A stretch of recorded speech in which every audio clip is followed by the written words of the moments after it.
Magtitinola naman tayo. Ito yung manok. Ayan nga yung luya. Ayan natin ang luya. Sibuyas. Bawang. Patis dapat sa kabula. Ayan magsalat. Ito yung mga pampasarap. Ito ang gulay. Ano to? Spinach and then sayote. Ayan.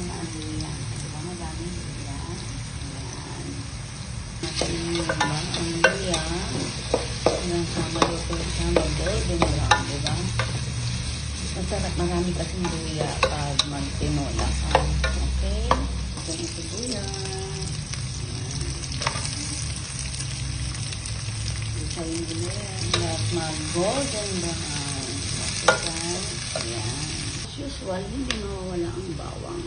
Pinipit ko lang siya kaya siya nasa plastic. Diba? Ayan. Yan yung nagpapasarap.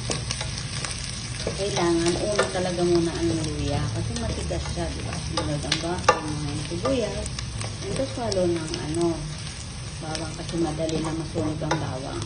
Yan ang tips. Isawid na natin ang kasabay ng bawang sibuyas at luya para sumama yung lasa nila. Yung aroma ng